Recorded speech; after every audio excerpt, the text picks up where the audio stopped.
한 시간 우리는 예수님의 호된 꾸지람을 들었습니다. 두 가지의 꾸지람이었죠. 하나는 믿음이 없다. 믿음이 없다라는 그런 꾸지람이었고요. 하나는 패역한 세대구나. 이런 꾸지람을 들었습니다. 예수님의 이런 책망은 제자들에게만 하시는 책망이 아니라 바로 우리에게 하시는 책망입니다. 예수님께서 우리를 사랑하시기 때문에, 제자들을 사랑하시기 때문에 이런 책망을 하신 거예요. 사랑하시지 않는다면 이런 말씀하실 이유도 없습니다. 여러분, 우리의 믿음은 어떻습니까? 퇴보할 수가 있습니다. 우리의 믿음은요, 예전엔 참 좋았지만 퇴보할 수도 있고요, 사라져버릴 수도 있습니다. 한때 어떤 믿음을 가졌느냐, 이건 중요하지 않아요. 중요한 거는요, 현재 내가 어떤 믿음을 가지고 있느냐, 현재 나의 믿음이 어떤 상태냐, 이게 중요한 겁니다. 나에게 현재 믿음이 없다면 주님께서 책망하실 겁니다. 너희 믿음 없다라고 심하게 책망하실 겁니다. 왜냐하면 믿음이 없으면 하나님의 역사를 우리가 볼 수 없기 때문에 그래요. 또한 주님께서는 제자들에게 패역한 세대다라고 말씀하십니다. 패역하다라는 말은 무슨 말입니까? 이건 타락했다, 어떤 변질됐다라는 그런 말입니다. 사람은 변합니다. 좋게 변할 수도 있고요, 좋지 않게 변할 수도 있습니다. 처음에 겸손했던 사람이 점점 교만한 사람이 될 수도 있고, 처음에 교만했던 사람이 점점 겸손한 사람으로 변할 수도 있습니다. 주님께서는 제자들에게, 또한 우리에게 너희 참 변했구나, 너희 처음에 안 그랬는데 왜 변했어? 이렇게 책망을 하고 계신 거예요. 옛날에는 너희 참 순수했는데 너희 참 때가 많이 묻었다, 이렇게 말씀을 하고 계신다라는 겁니다. 사랑하는 여러분, 예수님의 이런 호된 책망이 저와 여러분을 향한 책망이 되지 않기를 소망합니다. 이 시대에 우리 모두가 책망 대신 칭찬 듣는 성도가 되시기를 간절히 축원합니다. 예수님께 책망을 받은 제자들은 이제 또 다른 논쟁을 벌입니다. 아직 정신을 들 차렸어요. 그것은 바로 누가 크냐라는 논쟁이었습니다. 누가 크냐. 제자들은 예수님의 특별한 부르심을 받은 사람들이었습니다. 예수님께 제자들을 부르실 때 뭐라고 말씀하셨어요? 내가 너희로 사람 낚는 어부가 되게 하겠다라고 말씀하셨습니다. 사람 낚는 어부. 야, 정말 대단한 사명이죠. 제가 고2 때 처음 세례를 받았거든요. 그때 목사님께 그렇게 물어보시더라고요. 제일 좋아하는 구절이 뭐냐고. 그래서 제가 문득 생각났던 게 지난주에 읽었던 이 사람 낚는 어부, 이게 이제 생각이 나서 그걸 얘기를 했어요. 제가 사실은 좋아하는 구절이 있는 게 아니고 생각나는 게 그거였기 때문에 그걸 얘기했습니다. 유일하게 아는 게 그거였기 때문에. 무슨 뜻이냐, 목사님이. 그래서 그거는 잘 모르겠다고. 사람 낚는 어부가 도대체 무슨 뜻인지 모르겠다고. 지금 생각하면 참 우습죠. 뭔 뜻인지도 모르는데 좋다고 말했으니 참 무서운 얘기예요. 어쨌든 목사님께서 세례를 주셨습니다. 제자들은요, 사람 낚는 어부로 부르심을 받은 사람들이었어요. 하나님의 나라를 전파하는 그런 귀한 일을 하도록 부르심을 받은 사람들이었습니다. 그런데 이 사람들이요, 지금 그런 얘기를 하는 겁니다. 뭐 어떻게 하면 우리가 하나님 나라를 잘 전파할 수 있을까, 이런 얘기를 하는 게 아니고요, 누가 크냐 이 얘기를 하는 거예요. 누가 1번이고 누가 2번이고 누가 3번이냐, 이런 이야기를 하고 있더라는 겁니다.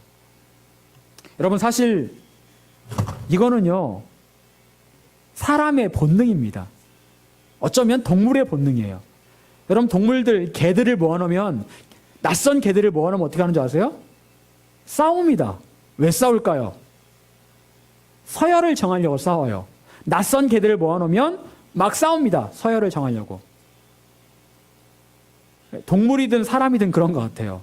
모아놓으면은요, 누가 앞서냐, 누가 뒤에냐, 이거를 가리는 것 같아요. 나이가 몇 살이냐, 어디 출신이냐, 남자들은 군대는 어디 갔다 왔냐, 군번은 뭐냐, 이런 걸 물어봐요. 이상하죠. 그런데 제자들이 지금 그러고 있다는 겁니다. 그리고 예수님께서는 이런 제자들의 다툼을 아시고 어떤 말씀을 이렇게 해주기를 원하셨는데, 그 말씀을 하시기 전에 누구를 데려오십니까? 어린아이 하나를 데려오십니다. 어린아이 하나를 데려오셨습니다. 그리고 이렇게 말씀하세요. 48절에 보니까요, 그들에게 이르시되 누구든지 내 이름으로 이런 어린아이 하나를 영접하면 곧 나를 영접하며 또 누구든지 나를 영접하면 곧 나를 보내신 이를 영접함이라. 너희 모든 사람 중에 가장 작은 그가 큰 자니라. 여러분, 이 이야기를 보면, 이 말씀만 본다면은 어린아이가 제일 큰 자인갑다, 그런 말씀이 아니에요. 어린아이가 제일 크다라는 그런 말씀이 아니고요, 그 뒤에 보면 뭐라고 말씀하십니까? 작은 자, 큰 자, 이걸 말씀하시는데 어린아이가 작은 자거든요. 자, 예수님께서는요, 이 어린아이 같은 작은 자에 대해서 말씀하시는 거예요. 어린아이만을 말씀하시는 게 아니고요, 어린아이 같은 작은 자, 소자에 대해서 말씀하시는 겁니다. 그런데 예수님께서는 이 작은 자를 섬기는 자가 큰 자다라는 말씀하고 계십니다. 여러분, 우리의 관심은 언제나 크고 위대한 겁니다. 언제나 큰 걸 얻으려고 해요. 여러분, 우리나라를 말할 때 우리나라 사람들 뭐라고 말해요? 뭐라고 말하면, 우리나라 사람 말할 때 뭐라고 말해요? 대한민국이라고 말해요. 대한민국. 그러면 다른 나라에서 우리나라 말할 때 대한민국이라고 말합니까?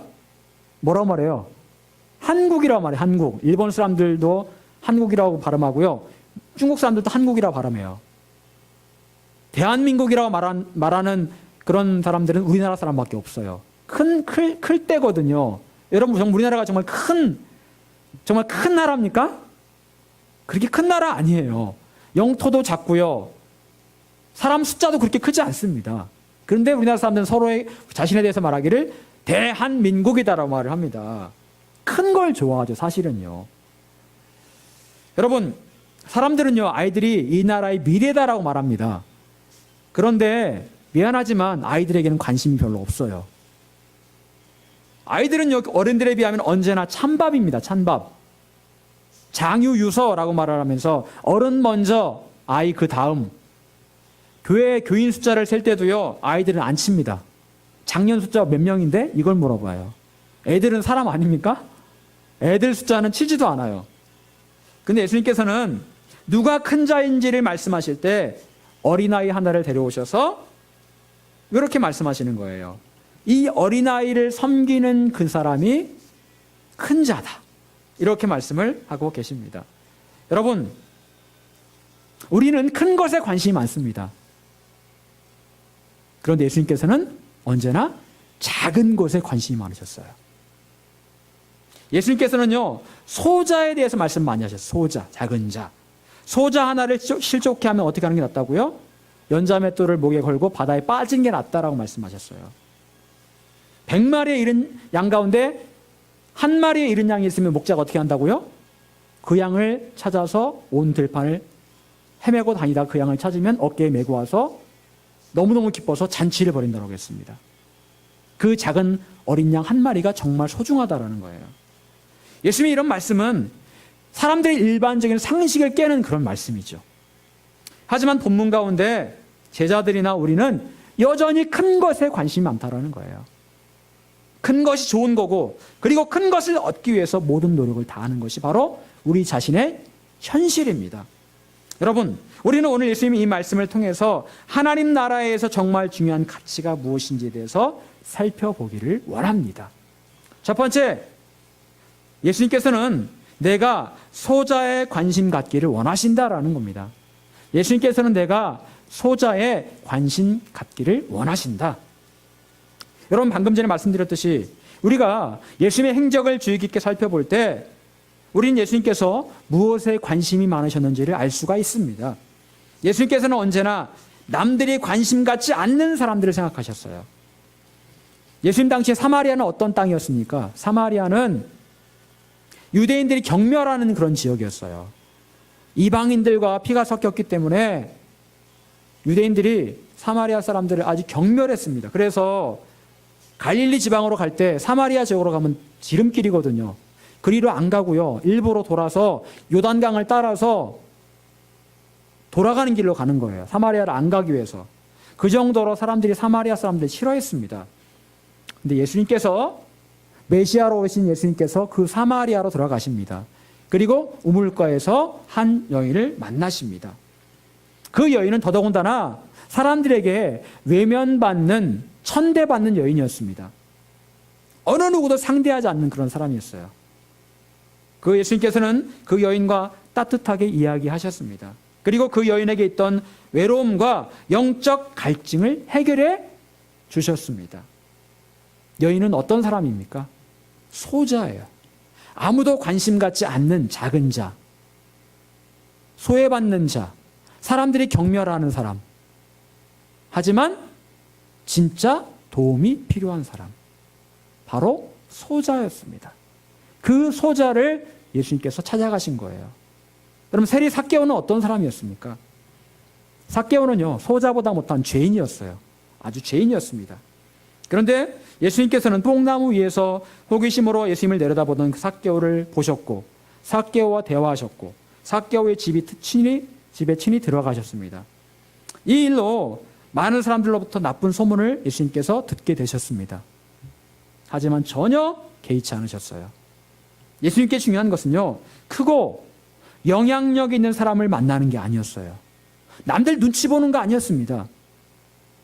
작지만 소외받고 예수님이 필요로 하는 그 사람을 찾아가는 게 예수님께는 정말 중요한 일이었기 때문에 그렇습니다.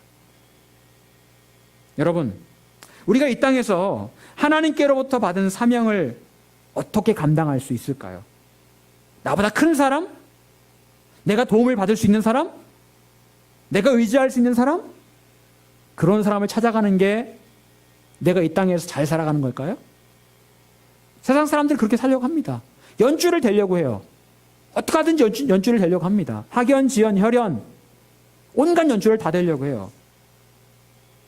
하지만 하나님의 뜻은 무엇일까요? 하나님의 뜻은요, 내가 나의 도움을 필요로 하는 나보다 작은 소자, 어린아이 같은 그 사람을 만나서 그 사람을 도와주는 게 바로 하나님의 뜻이에요. 예전에 읽었던 내려놓음, 여러분들 많이 읽어보셨을 겁니다. 이용규 선교사님 내려놓음. 그 책을 보게 되면 이분이 어느 대학 출신인지 아세요? 서울대학을 나와서 하버드대학 가서 박사를 따신 분이에요. 역사, 동양사학인가요? 하여튼 뭐 이걸로 박사를 따신 분인데, 공부를 다 마치고 나서 이제 한국에 들어오면 좋은 대학에, 명문대학에 교수 자리가 준비가 되어 있는 상황이었습니다. 근데 이분이요, 그때 하나님의 음성을 듣습니다. 어떤 음성을 들었을까요? 몽골로 가라라는 음성. 몽골에 가서 거기에서 학생들을 가르쳐라 라는 음성을 듣습니다. 모든 조건이 한국으로 들어온 것과는 비교가 안 되죠. 벌써 이 학교 레벨이 다르고요, 월급이 다릅니다. 그리고 고생문이 훤하죠. 고민을 합니다. 그리고 그분은 몽골로 떠납니다. 생각해 보니까요, 자기가 안 가도 한국에서는 그 학생들을 가르칠 실력 있는 교수가 얼마든지 있더라는 거예요.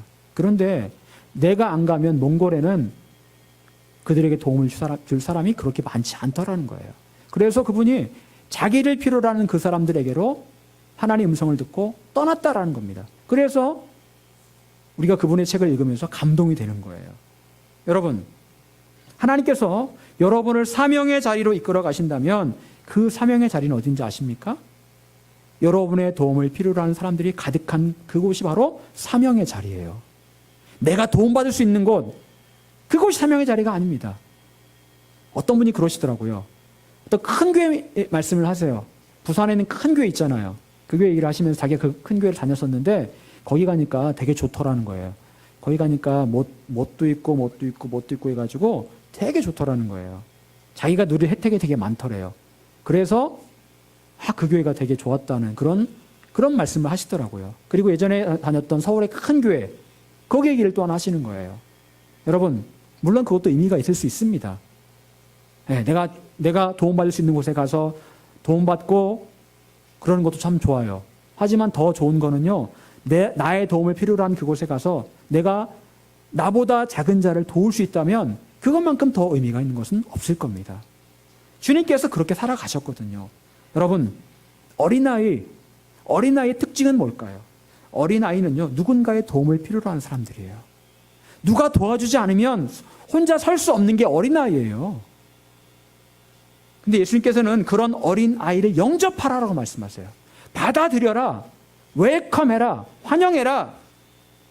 그리고 이런 어린아이 같은 사람을 영접하는 그 사람이 하나님 나라에서 진짜로 큰 자다라고 말씀을 하고 계십니다.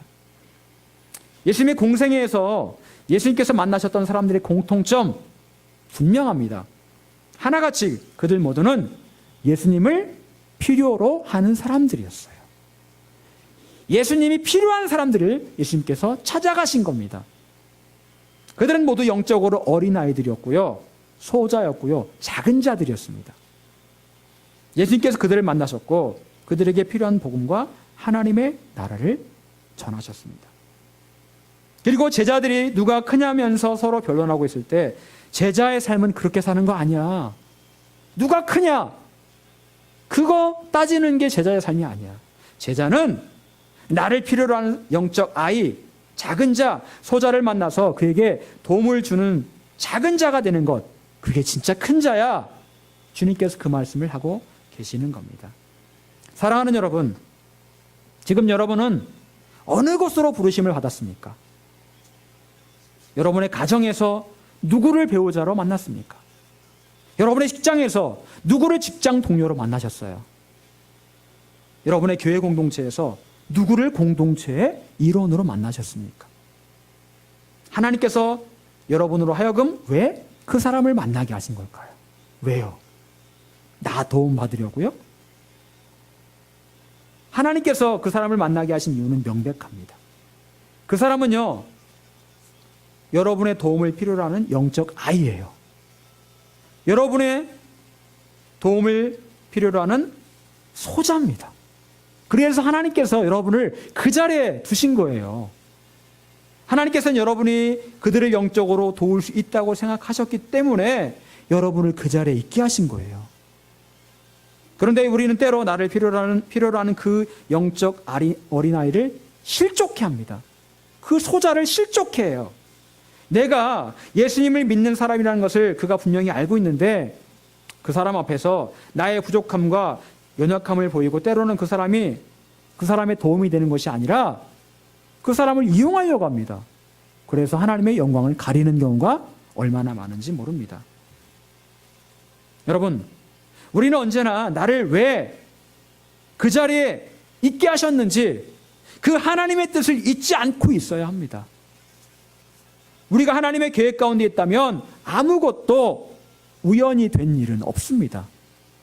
기도하고 있다면, 기도하는 가운데 그 일이 벌어졌다면 그건 우연이 아니에요.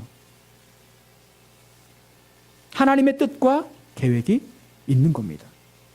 그렇다면 우리는 어떻게 나의 도움이 필요한 영적 어린아이, 소자, 작은 자를 도와줄 수 있을까요? 두 번째, 예수님께서는 내가 소자를 사랑으로 섬기라고 말씀하십니다. 예수님께서는 내가 소자를 사랑으로 섬기라 이렇게 말씀하세요.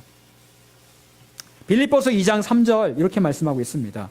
아무 일에든지 다툼이나 허용으로 하지 말고 오직 겸손한 마음으로 각각 자기보다 남을 낮게 여기고 우리가 속한 가정 공동체, 직장 공동체, 교회 공동체에서 우리가 어떻게 행동해야 될지를 말씀하고 있는 거예요. 아무 일에든지 다툼이나 허용으로 하지 말아라. 그리고 오직 겸손한 마음으로 각각 자기보다 남을 낮게 여기라. 여러분, 예수님께서 영적 어린아이들을 만나셨을 때의 모습이 어떠셨을까요? 그것은 바로 사랑의 마음이 기본적으로 깔려 있었습니다. 세리삭개오를 만나셨을 때 아무도 세리삭개오를 상대하지 않았습니다. 그런데 세리삭개오와 대화하셨을 때 그 모습들, 그럼 어떻게 느껴지세요? 짧은 시간 동안 세리삭개오와 뽕나무에 있는 삭개오를 대화했을 때 그 느낌 어떤 느낌이세요? 저는요, 사랑의 마음이 느껴집니다. 삭개오를 향한 관심과 사랑? 그게 느껴져요. 삭개오는 호기심으로 예수님을 보기 위해서 거기에 올라갔습니다. 그런데 예수님께서는 그 삭개오에게 관심을 보이시고 사랑을 보여주십니다. 그리고 삭개오의 집에서 대화하시면서 삭개오가 예수님의 그 사랑에 감동을 받아요. 그래서 자기 재산의 절반을 가난한 자들을 위해서 내놓겠다라고 결단을 합니다. 그렇게 욕심 많게 돈을 모았던 세리 삭개오, 사람들에게 욕을 먹으면서까지 돈을 모았던 세리 삭개오가 돈으로부터 자유함을 얻게 된 거예요. 사랑의 예수님을 만나고 나니까 그렇게 변하더라는 겁니다. 간음죄를 지어서 돌에 맞아 죽을 운명이었던 그 여인, 예수님께서는 그 곤란하고 난처한 자리를 피하실 수도 있었습니다. 그런데 피하지 않으시고 그 여인의 앞을 막아서십니다. 그리고 말씀하세요. 무슨 글을 이렇게 땅에다 쓰시고 죄 없는 자가 돌로 치라. 아무도 못 치잖아요. 죽음으로, 목숨으로 예수님께서 그 여인을 막아서신 겁니다. 예수님의 마음에는요, 그 여인을 향한 긍휼과 사랑의 마음이 있었던 거예요. 여러분, 왜 하나님께서 내가 그 사람을 만나게 하셨을까? 정말 나에게 도움은 안 되고 나를 정말 힘들게 하는 그 사람, 내가 왜 그 사람을 만나야만 했을까? 이게 운명인가? 여러분, 그 이유는요, 하나님께서 나로 하여금 그 사람에게 사랑을 보여주라고 그 사람을 만나게 하신 거예요. 여러분, 이런 사랑의 섬김의 핵심은 바로 다툼과 허영을 버리고 겸손한 마음으로 어린아이 같은 그 사람을 나보다 낮게 여기는 거예요. 여러분, 영적인 어린아이, 소자, 작은 자를 사랑으로 섬겨야 되는데 이걸 방해하는 게 뭘까요? 바로 다툼과 허영입니다. 오늘 말씀에서도 제자들은 서로 누가 큰지에 대해서 변론을 막 합니다. 말이 변론이죠. 서로 싸움하는 거예요. 싸움하는 거. 누가 앞서냐, 누가 크냐. 당연히 싸울 수밖에 없죠. 그런데 누가 더 작으냐, 누가 더 잘 섬기냐 얘기하면 싸우겠습니까? 싸울 수가 없죠. 누가 더 잘 섬기는 사람이야? 싸울 수가 없어요. 누가 크냐 말할 때는 서로 싸우겠죠. 여러분, 가인이 동생 아벨을 죽였을 때 가인은 분노 가운데 동생을 죽였습니다. 가인은요, 자기 동생 아벨에 비해서 내가 뭐가 부족하냐, 왜 내가 아벨보다 인정받지 못하냐에 대한 불만이 생겼을 겁니다. 그리고 동생 아벨과 들판에서 적지 않게 다퉜을 거예요. 그러다가 동생 아벨을 죽였을 겁니다. 원어 성경을 보니까 이 다툼이라는 말이요, 이기주의라는 말로 번역되어 있습니다. 즉, 자기 자신을 위하는 그 이기주의는 사랑의 섬김을 방해하는 걸림돌이라는 거예요. 여러분, 이기주의는요, 절대로 하나님께서 기뻐하시는 게 아닙니다. 사람에게는 기본적으로 이기적인 마음이 있어요. 자기를 방어하려는 마음, 내 걸 챙기려는 마음이 있어요. 왜 없겠습니까? 그래서 나의 가족 공동체에서, 나의 직장에서, 나의 교회 공동체에서 그 사람 때문에 상처받으면 이렇게 말합니다. 나 상처받았어. 나한테 왜 이래? 내가 뭘 잘못했는데? 나도 할 만큼 했는데? 나도 가만히 있지는 않을 거야? 이렇게 말해요. 기본적으로 내 안에 나를 방어하고 싶은 마음, 이기주의가 있기 때문에 그래요. 여러분, 아까도 말씀드렸지만 어린아이는요, 도움을 필요로 하는 사람이에요. 그리고 어린아이는 어떤 사람일까요? 어린아이가 이기적일까요? 이타적일까요? 이기적이에요. 어린아이들은요. 내 것밖에 몰라요. 내 거야 그러지. 배고픈데 이거 엄마 먹어라고 하는 아이 거의 없습니다. 내 입에 먼저 들어가죠. 그 아이는요, 그 어린아이 같은 그 사람은 하나님 모르는 사람이에요. 욕심을 막 부립니다. 나도 욕심을 부려요. 그럼 싸울 수밖에 없는 거잖아요. 그런데 그 사람이 어린아이라고 생각해 보십시오. 그걸 인정해 보세요. 그러면 싸울 수가 없습니다. 어린아이니까. 엄마가 아들이 먹을 거 있는데 아들이 먼저 막 입에 넣는다고 엄마가 막 뭐라 합니까? 심하게 뭐라 안 하죠. 아빠 있으면 물론 아빠 먼저 드려야지라고 얘기를 하지만 심하게 뭐라 하진 않잖아요. 엄마가 안 먹을지언정 애들한테 주잖아요. 그 엄마의 마음이거든요. 왜? 엄마는 어른이니까요. 나는 거기에 내 가족에 파송받은 영적 어른이니까요. 그런데 내가 나의 도움을 줘야 되는 저 사람은 어린아이잖아요. 이기적이잖아요. 도움을 필요로 하잖아요. 그러니까 내가 이해를 해야 된다는 겁니다. 여러분, 내가 속한 가족 공동체, 직장 공동체, 교회 공동체에서는 얼마든지 어린아이 같은 사람이 있을 수 있습니다. 어린아이가 없으면은요, 그거는 가족이 아니에요. 다 어른만 있다. 가족에는요, 아빠도 있고 엄마도 있고 어린아이도 있는 게 진짜 그게 가족이거든요. 할아버지 할머니들만 있으면 그건 요양원이죠. 어른들만 있으면 직장이잖아요. 그거는요. 어린아이까지 있어야 그게 진짜 가족이거든요. 여러분, 이렇게 나의 도움을 필요로 하는 그 어린아이 같은 사람을 섬기기 위해서 품어야 될 마음은요, 겸손의 마음이에요. 그럼 겸손, 여기서 말하는 겸손이 뭘까요? 예수님께서는 말씀하시기를 나는 온유하고 겸손하다라고 말씀하셨어요. 나는 온유하고 겸손하다. 그래서 예수님께서 섬김의 삶을 사실 수 있었던 겁니다. 여러분, 겸손이란 뭘까? 마태복음 26장 53절에 보니까 이렇게 말씀하고 있습니다. 너는 내가 내 아버지께 구하여 지금 12군단 더 되는 천사를 보내시게 할 수 없는 줄로 아느냐? 무슨 이야기입니까? 예수님을 잡으러 대제사장의 군병들이 왔을 때 베드로가 말고의 귀를 칼로 쳐서 떨어뜨립니다. 그때 예수님께서 그 말고의 귀를 붙여주시면서 하시는 말씀이에요. 베드로야, 칼로 일어서는 자는 칼로 망한다 라고 말씀하시면서 너는 지금 내가 아버지께 구해서 12군단이나 되는 천사를 보내시게 할 수 없는 줄 아느냐? 나 그런 능력이 있다. 근데 나 그렇게 안 해. 베드로야, 너 칼로 너 이기려고 하지? 칼로 망해. 칼로 망해. 칼 쓸 수 있다. 칼 쓸 수 있다고 아무 때나 칼 쓰면 칼로 망하는 거야. 나도 그런 능력이 있어. 하지만 나는 지금 그렇게 하지 않아. 여러분, 예수님의 말씀하신 겸손은 뭘까요? 내가 그렇게 할 수 있는 충분한 능력이 있는데도 그렇게 하지 않는 거예요. 내가 그 사람에게 그렇게 당하지 않아도 됩니다. 능력 있어요, 나도요. 근데 그렇게 안 해요. 왜? 그 사람 어린아이니까. 나도 그 사람에게 복수할 수 있습니다. 복수할 수 있어요. 근데 안 해요. 왜요? 그 사람은 어린아이니까. 여러분, 다윗이 사울왕을 죽일 수 있었습니까? 있었어요. 남들 막 죽이라고 그랬어요. 사울 죽여야 됩니다. 다윗이 안 죽여요. 2번씩이나. 왜? 다윗은 겸손한 사람이었기 때문에 그래요. 능력이 있는데 능력을 행하지 않는 거예요. 하나님의 뜻이 중요한 거죠. 그래, 이 순간에 하나님의 뜻이 중요하지. 하나님께서 하지 말라고 하셨으면 난 안 해. 그게 진짜 겸손이에요. 제가 저번에 말씀드린 적이 있죠.